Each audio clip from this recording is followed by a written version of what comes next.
They had a vacation from their country. Everything is quiet, black, and blank. I hear something. Hotasu! Hotasu! I snap back into reality. Hey, are you okay? You're zoning out. Something on your mind? Mia says. I stay silent. Olivia walks up to us and pulls me up. I say nothing again. I'm pretty sure she's just tired. Let's head back to the hotel.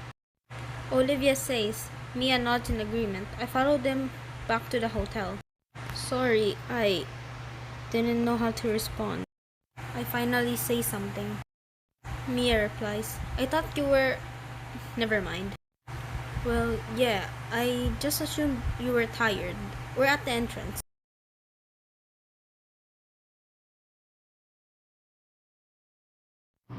At the hotel room. We did a lot of sightseeing today. I'm pretty tired. Olivia walks away but gets stopped by Otasu. Are you gonna take a shower first?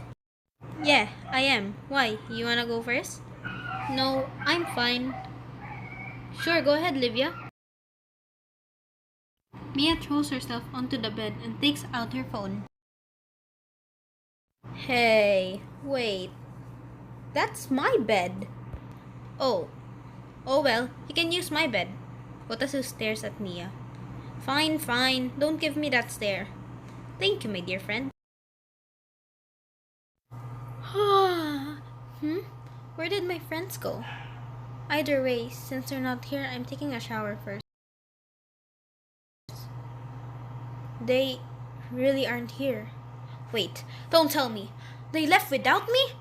She heads out the hotel room and thought about going to the mall to buy souvenirs. She closed her eyes for 1 minute and opens to find herself in a forest.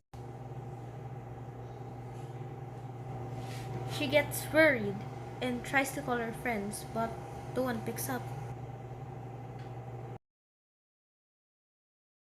She wanders around the forest and notices it's like a game. Inventory, HP bars, uh, SP, level 25.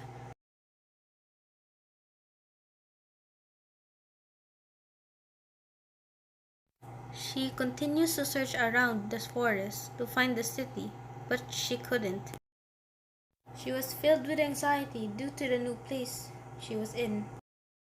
She had a hard time surviving the first few nights. It was cold and dark. Good thing she knew how to make a campfire. She continues to live in this new environment, as well as continuously looking for her friends.